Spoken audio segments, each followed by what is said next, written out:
Welcome to the Wheeler Centre. Hi! We're really lucky to have here today at Text in the City with us Peter Rose, who is editor of the Australian Book Review, Australia's premier book review magazine, and a poet and a writer and a former publisher. And it's going to be wonderful to have him here to talk about David Malouf's Ransom, the retelling of the Iliad. My name's Ruby J. Murray. I'm the co-host here with Andrew, and he was here last week with Ben Law and Alice Pung. And just before we begin here, I'd like to ask, how many of you have read the book so far? Who's read Ransom? Doing good, guys. And who's read the Iliad? More to the point. Who's read the Iliad? Book 24. Okay, 3. Interesting. Very interesting. Well, I'm going to jump straight into it because we're already running a little bit behind. There's been some tram delays I hear out there. And ask Peter, who has very kindly also made you some little show bags as well. But you can't ask more than that. This is a really interesting book for me because it's hard. Obviously, you know it's a retelling of the Iliad, which is 3,000 years old now. It's a massive, tragic bloodshed of a book. And when we go to read something like this modern retelling, do we judge David's book as a retelling or as a piece of art on its own? What do you think, Peter? Well, and good afternoon, everyone. At the start, I think every work of art needs to ultimately stand on its own feet and thus be judged in that way.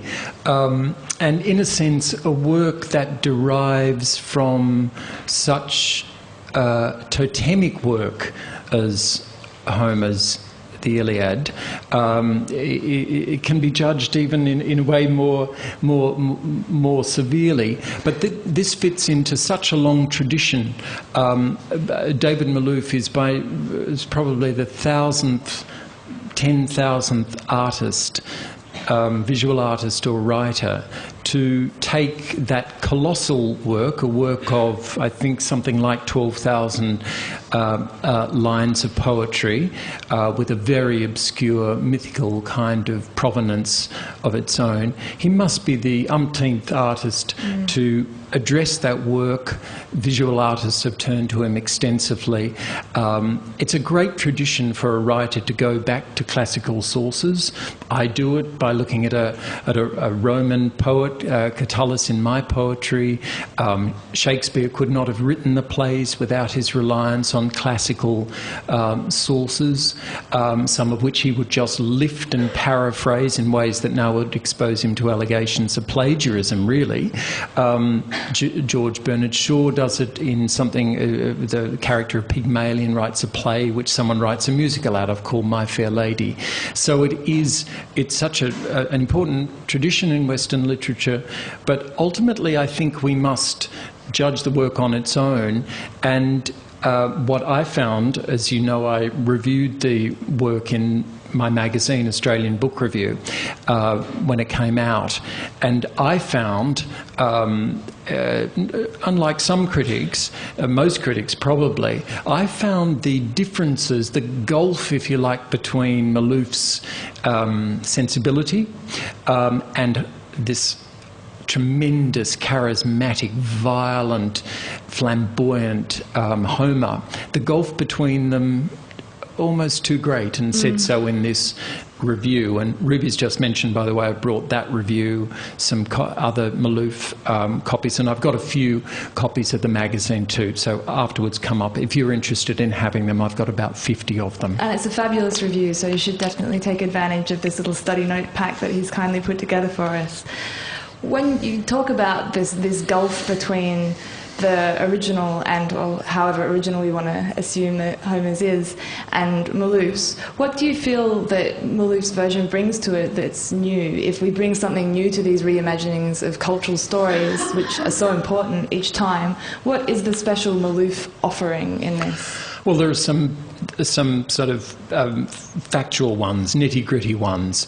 The great character, and I think it's the most successful character in the book, is Somax, the carter, beautiful character, very tender character, who, though is not a king, he suddenly finds himself in the company of a king, is invested with real humanity in the way that, of course, a master writer like David Malouf can. Now, Somax is not mentioned in the Iliad. In a few places, David departs from the Iliad in that extraordinary scene where Priam arrives at Achilles' camp towards the end of the novel. His entrance is not described similarly in the Homer. So there are departures, but essentially what he's doing is it's a fundamentally different, I think, intention of David Malouf. We need, of course, to think about, and I'd encourage you to look at the Iliad. I think for a full understanding of this remarkable, whatever we think of it, novel, you must think about looking at Homer. And for your own pleasure, he is, after all, one of the half-dozen greatest writers that we have available to us. David's intention is very different, while respectful.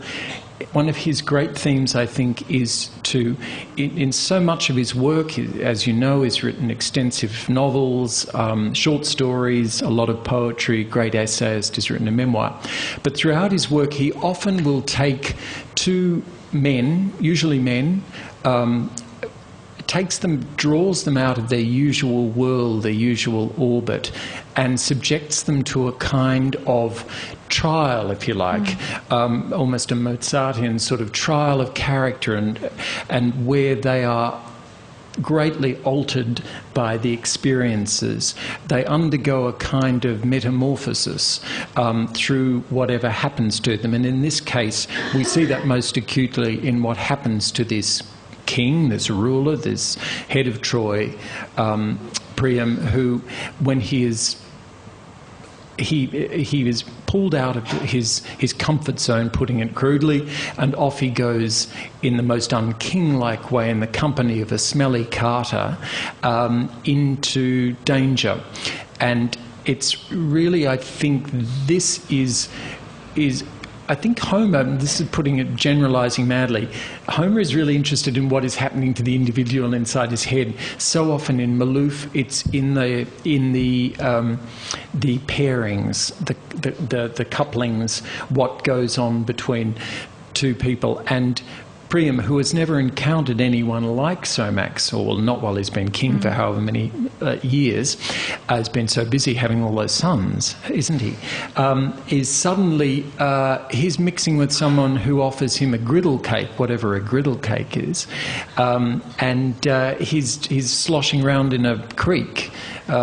He's being humanised, I think, by Somax. And I think that is where, this is where David is taking an literary references and possibilities, and imposing his own art and his own obsessions. In so many of them, just briefly to go on, in so many of them, you find men doing what Priam does in the company of Somax, being lost, or going on an adventure. It's a classical way of developing character in Western literature, of course. The element of walking is so important in Malouf. They always go walking. They're great hikers. They're moving, and they are influenced and changed by movement. I think this is very much a classic work of great change, inner change by circumstances. Yeah.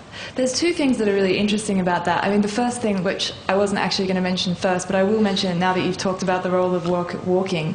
I wonder, and this is just off the top of the degree to which that's almost an Australian trope, this idea of crossing great spaces, that if this is a Malouf trope that he has, the idea of traversing, because it is something that you get a sense of in Ransom that you don't actually get a sense of in the Iliad so much, these huge, physically vast, sort of empty outback spaces of the desolate war space, but also the empty outback in our head too. Yes, that's a very good point. And the same thing happens in the work of Malouf's that again, I know we're all time poor in this world, but if you have time to look at another Malouf work, it's a short novel, it's his second novel, some would say his greatest work, An Imaginary Life, in which the Roman poet Ovid, whom Shakespeare relied on, is banished from Rome and goes off on the longest walk. He has to clear the Roman Empire, and we know how vast that was, in the company of a child. And that walking, it is Australian, but I think David's so often drawn to 19th century sources. Dickens, Victor Hugo, probably his great literary heroes, and in Dickens you think they're always going on treks, because after all Charles Dickens walked about 20 miles every day, and I think that is a liberating idea for someone like Malouf. It suits his imagination. It's interesting that you mentioned Dickens and Hugo there too. I mean, Dickens and Hugo are obviously great radicals too, great champions of the underdog. And Somax is this amazing character in that sense too, that you have a real sense of, in the original Iliad, the narrative power rests with the great person, and they're the person who has the right to tell the story, and they're the place that story rests really as well, and will always be carried on from these great heights. Whereas this is completely subverts that, doesn't it? Yes. This is essentially it's a democratic work. Priam is levelled by what happens to him. Even though he goes back, he reclaims his kingship for a time. We know he will meet a bloody fate at the hands of Achilles' son, the one Achilles is sort of all but abandoned. So there is that. But during that, the real heart of the book, I think, apart from the astonishing opening pages, let's not forget how brilliant they are, when that amazing scene, and you really must look at book, what is it, 24? Book 24. 24 of the Iliad, because the description of what Achilles does to Hector's body is thrilling and shocking at the same time. It is brilliantly described in flamboyantly brilliant writing. He does kill the man. Who has put on his own helmet, hasn't he, and armour. He does cut his Achilles' heel so that he does tether him to his, what is it, chariot or something. He does drag him round and round and round, and every day Hector's body is renewed magically and made beautiful and young again. And so he takes him out again and he rolls him around in the dust. There is that flamboyant use of the material. Yeah, it's a wonderful, and again, the Iliad book 24 is very, very short. It's not something that you have to labour through, and so you've already shown yourself to be going above and beyond by turning up at the Wheeler Centre for this. So if you really do want to improve your understanding of the book, I think Peter's right on this too. And it's available. There are hundreds. There's a major new translation of Homer out this week, but they're widely available. Your school will have them, or if your library doesn't have it, pound on the door till they get a copy. And the Robert Fagle's edition in Penguin is about 1995, and it is something that you should, I think, have on your shelves forever, because it's inexhaustibly dense and imaginative. On that book 24 too, and how we compare that, obviously the Iliad is about war. You've just described how brutal it is, and it's about tragedy and the horror of war, really, and which is why maybe it's been part of its enduring power, is that we all experience war. How do you think Malouf he says that this is a book about storytelling, but he also describes, when he talks about it often, he talks about his process of growing up through wars, and he wrote it in 2001, I think he returned to it. Yeah. To this idea later. So how do you think, what is the modern retelling of war in Ransom for you? Is there one? Well, it's certainly not a classic anti-war text. I don't think it's what interests him. I don't think it is anything like All Quiet on the Western Front or something like this. The horror of war is clearly there and disturbs him, but again, I come back to the theme that I think the wars that tensions, the turmoil are inner, they're psychological, and war becomes, in a sense, I think, the backdrop, while still being very vividly described at times. I think that's where I think of Malouf as being a kind of a chamber artist. Some artists work on a huge scale. Homer does. Painters, many painters like Tom Roberts, the Australian, or a Delacroix. You're huge scale. And then there are artists who often reduce the world to pairings of great simplicity, then open up, in the classic sort of sense, the possibilities of renewal or destruction between two people. It was interesting, though, that David, who wrote a beautiful poem about, he was a boy in Brisbane, grew up in Brisbane during World War II, when the Americans, as you know, occupied.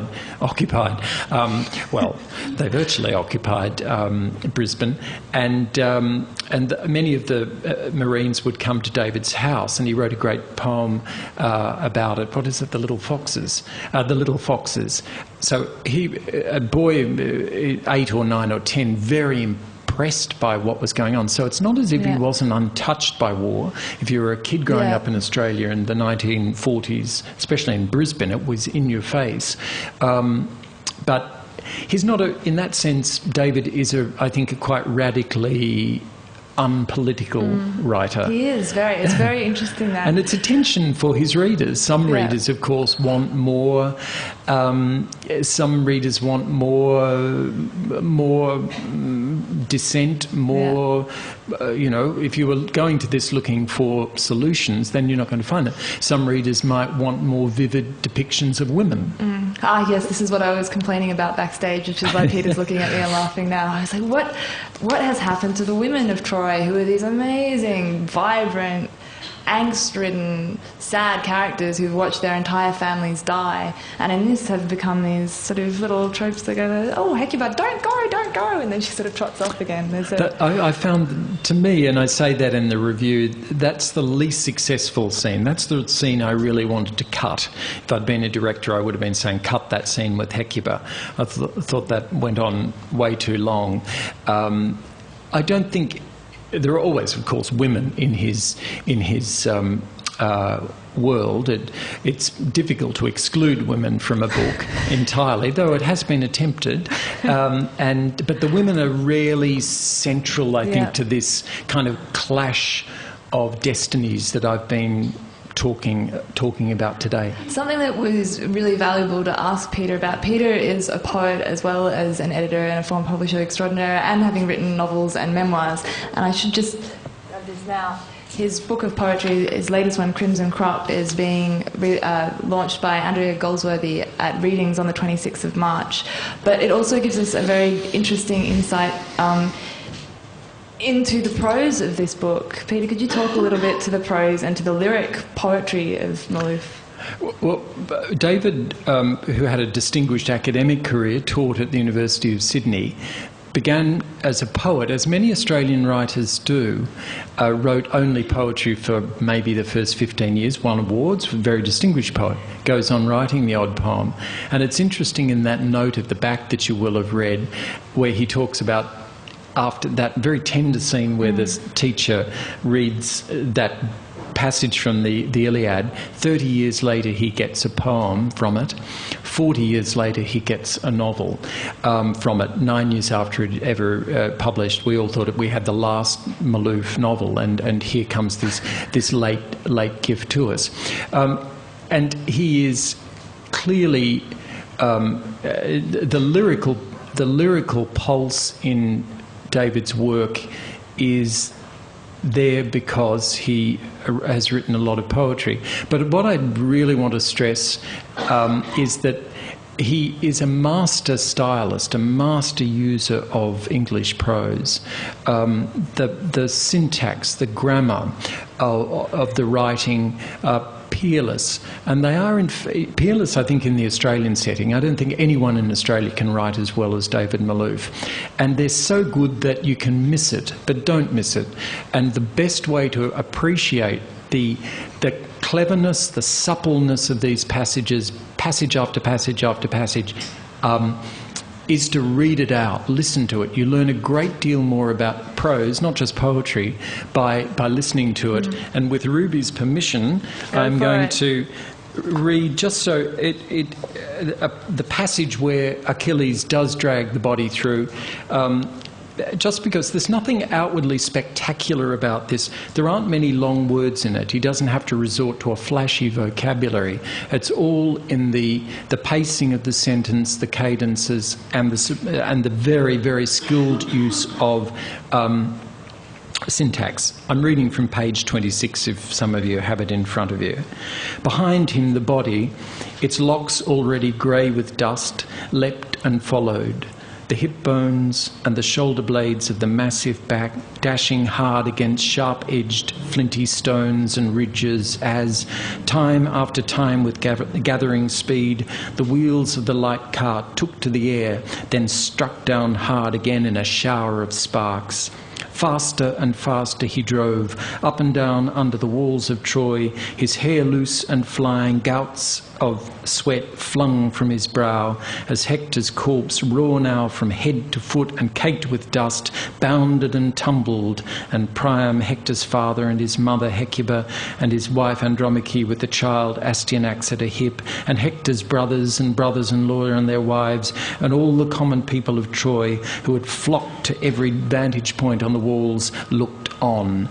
This is just in a passage like that, the movement he creates is, of course, reflecting the movement, the circular movement, the dash, the drama of what it is. And really, you look at a lot of prose, and that may be telling a story, but it can't possibly do it as stylishly with such panache. And the music in this book, I have reservations about the book, as I've alluded to, but one can have no reservations about English prose like that, and we should hang on to English prose like that. There's something interesting that I found came up when he mentioned it once, and he uses the flashing helmets trope, which is a huge trope throughout the Iliad, where in those epic prose poems, the way that they remembered them was to grab onto one idea or one thing, and then return and return and return as a sort of mnemonic device to remember for memory.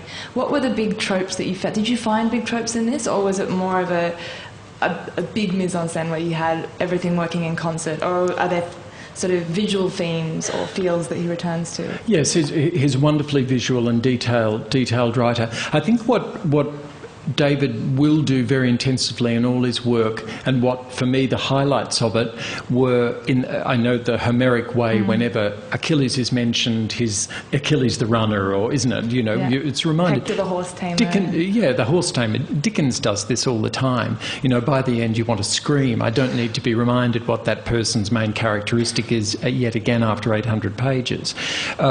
For me, the big characteristic of Malouf is the epiphany. A long word there. I've used a long word, but the epiphany, the moment of great insight, that a magical kind of illumination that we have maybe a few times in our lives, and in a very operatic way, or in a very theatrical way, in which suddenly the lights will go down on a character, and you will have that sense, I'm sure, as you read the book and reread it, of people who are suddenly being changed by insight.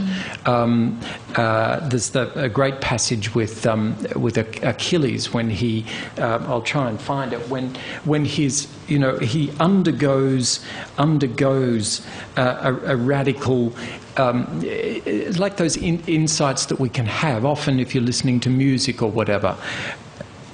He knows what this sudden suspension of his hard, manly qualities denotes, this melting in him of will, of self, under its aspect, things continue to be just themselves.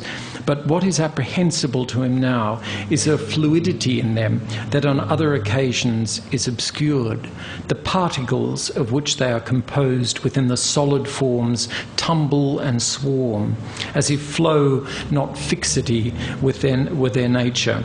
The world swims, and for as long as the mood lasts, he too is afloat. It's a very Greek notion, of course, flow, flux.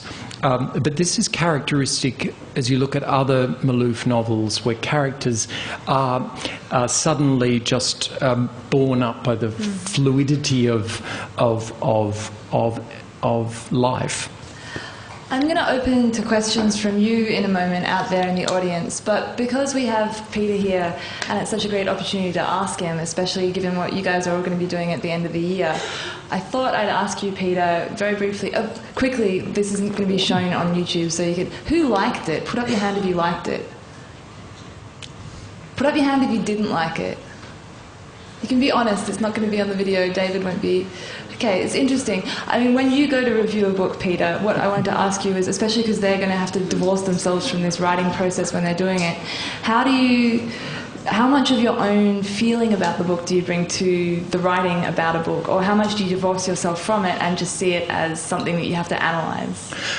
Well, you've got to do both. You've got to be analytical, you've got to be fair to the artist, to the book, and you've got to be, you know, when I reviewed this book, one has to be respectful of someone like David Malouf. It would be foolish not to be. I thought long and hard because I did have reservations. I've reviewed many of Malouf's books and I'm a great admirer of his. But in the end, the gulf between the Homer that I love and this, to me, rather swoony, moony, milky kind of encounter didn't ultimately carry me, but for that reason I read it many times to be sure. So you need to be respectful right across the book before you form an opinion, but then it does come down to your own sensibility, what you want. We all have different wants, desires, needs, preferences as a reader, and I'd certainly encourage you, even if 95% of hands in life go up in favour of one thing, if you in the other 5% say so. This is why we have criticism. This is why we have something like Australian Book Review, to offer opportunities, not so that it's not just a chorus of approval or a chorus of unanimity. I think that was a really important and interesting point that you raised just then too, about being aware of what your own wants are and your own needs are from a story. Of maybe you're liking some things about the book because they do satisfy you, what they are and what they aren't. We're going to open up to you guys now, like I said before, so please don't be shy. Pop up your hand and we'll pass around a mic. And try and think of everything that you'll be thinking, oh, I wish I'd asked Peter this in November this year. I have plenty of questions. I can go on forever and then you'll be annoyed that you didn't ask. Trust me, just stick your hand up if you have something. Wow, you have a very shy audience today. That's all right. That's all right. I guess I want to ask, as far as it goes, do you think that this is an optimistic or a pessimistic book? I mean, the original, the Iliad, is so pessimistic, like everything bad happens. But what about Ransom? Is it in the spirit of optimism or pessimism? Well, as in the Homer, it's essentially so fatalistic, isn't it? Firstly, you've got, we're creatures of the 21st century. We believe we have ultimate control over our destinies. You know, it's a great delusion, of course, but it's a very convenient one that we all have. In Homer, and David reflects this, there is no such illusion. Priam at the end has rescued his beloved son, taken him back for due burial, and goes back with a feeling of freshness, I think is the word, and Achilles has a sense of lightness. But already we know, because Priam has reminded Achilles of this in their last encounter, when Achilles, in that slightly almost uncomfortable passage, he says, "Call on me," which felt a bit too modern to me. Call on me, you know, give me a ring or something. And and Priam says, no, but what if you're not here? And he alludes to the fact that he will be killed soon thereafter. And similarly, Priam knows that anyone, how does it go? Anyone who is favoured by the gods it will be disappointed rapidly. And we know in this world, as in the Homer, that there will be that most fates are disastrous because the gods sport with. I mean, Patroclus, after all, in the battle, which I think is only briefly done in this novel, when he goes out enraged by Achilles' sulk over a woman in the tent, and he gathers up his helmet and he goes in there, and he's doing, I think, fairly good battle with Hector until the angel intervenes and he's doomed. I mean, these characters have no such cosy modern security, no illusion that they are masters of their destiny. And so in that sense, it's as fated and kind of haunted as the Homer and a whole lot of classical literature. Although Priam obviously comes to a slightly different conclusion there, because he finds some way to wrest his own fate back by becoming this hero that, I can now retell my own story, and everybody, actually I find him sort of deeply dislikable. He sort of goes out and gets the son's body back, but when he comes back, all he can do is this whole, look at me, now I'm back, and everybody's going to talk about me forever because I've done this. Look, he wants to shout, I am still here, but the eye is different. I come as a man of sorrow, bringing the body of my son home for burial. But I come also as a hero of the deed that till now was never attempted. It's hardly humble, he's had this epiphany that he can... And he's, in a very king-like way, isn't he? He's shedding the humanity that Somax has introduced him to. I mean, he's forgotten all about those griddle cakes, I think. Put your hands up at any points, guys. Just because we're nattering on doesn't mean that you can't ask your questions. There's one up the front here and one up the back. We'll maybe go down here first since the microphone's, and then up the back.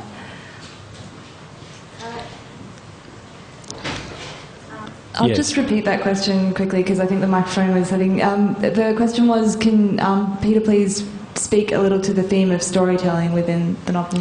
Yeah, and that of course is such a remarkable feature of the Iliad, the original. And David is in a sense reflecting that there are so many, epic speeches within the Iliad, and so we've got the dialectic is happening here. People are being changed not just through insight and experience, but by what is fumblingly exchanged, and in I suppose that we have the clearest example of that in, to me, the least satisfactory scene when Priam outlines his reasons for heeding this the dream and going off in his white robe to rescue his son's body, which he relates with the family at great sort of epic length. But often I think the epiphanies I'm talking about are more lyrical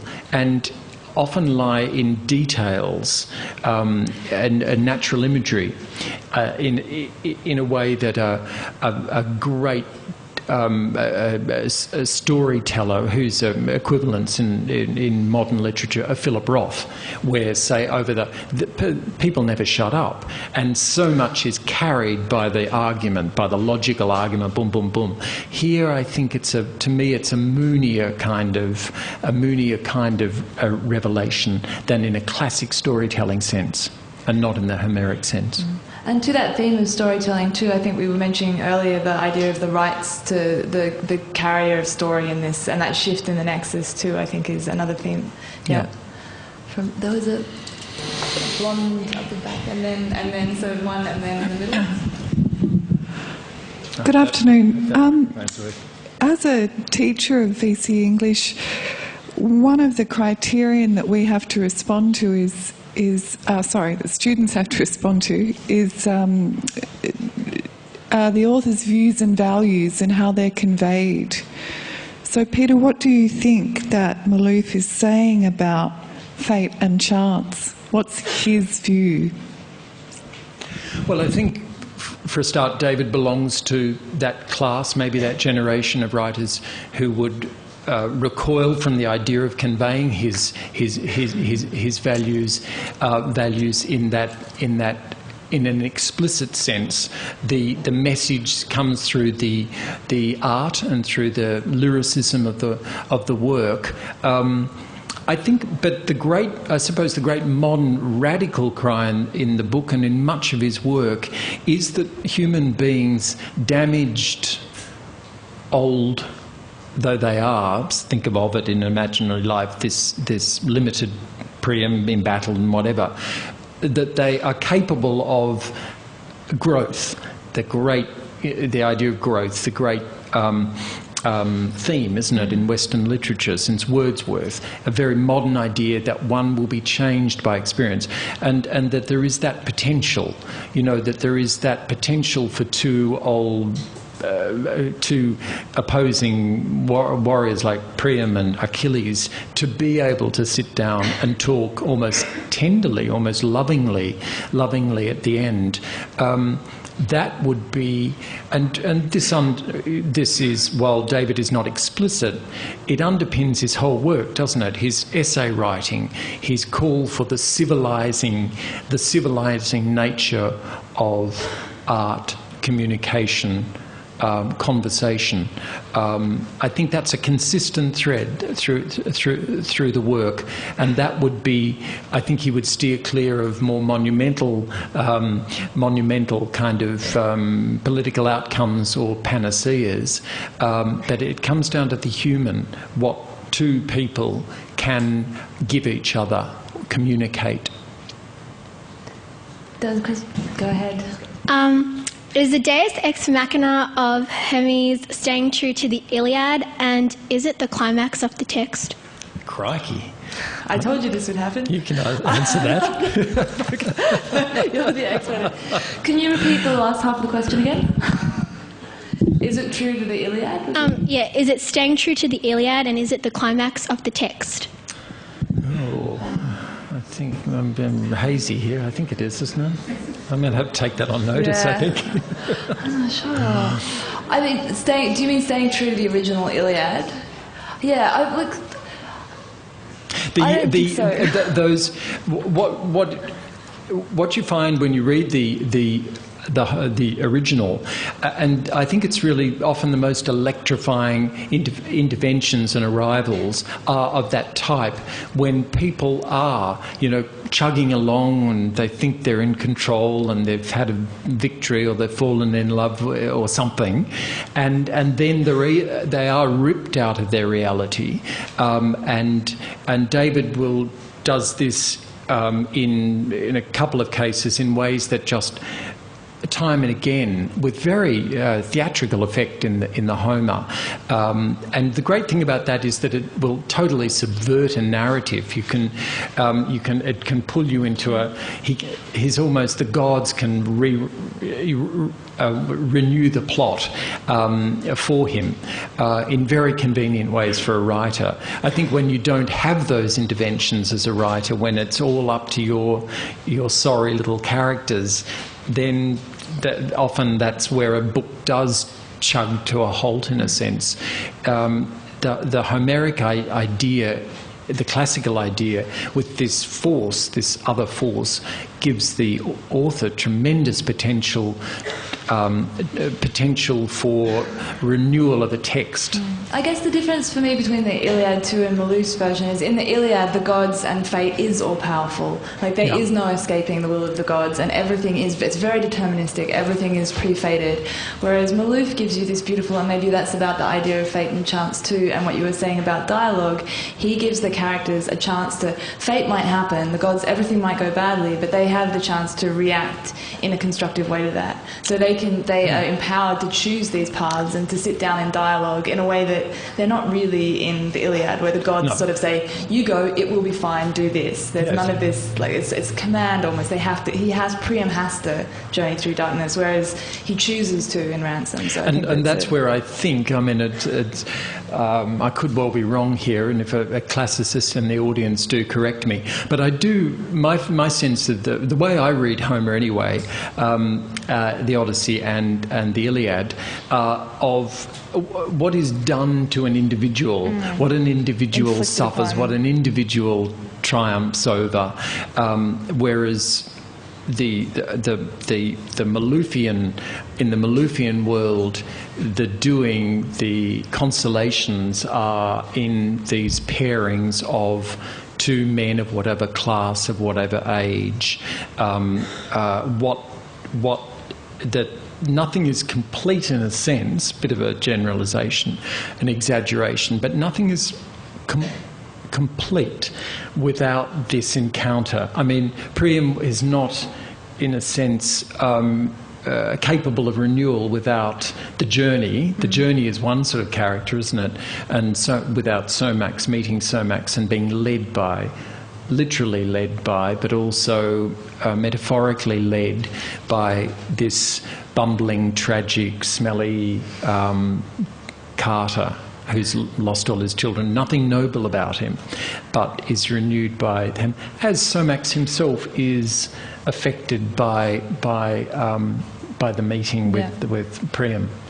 Well, it's a great pleasure to have the 3,000 years of conversation on this text and the text around it here at the Wheeler Centre, just adding that little bit into it. I'd like to remind you that Peter Rose's Crimson Crop is... Oh, I'm going to do the Reach Crimson Crop is coming out on the 26th of March. Beautiful poetry. And also the Australian Book Review, which he edits, is a great source. He's actually got 50 school packs for you here. If you do miss out on one, it's available online. If you Google Peter Rose, you can also get the PDF online. Yes, if you want one of these, just come up now. I'll leave them here. And I brought some copies of the magazine too. But please join me in thanking Peter Rose.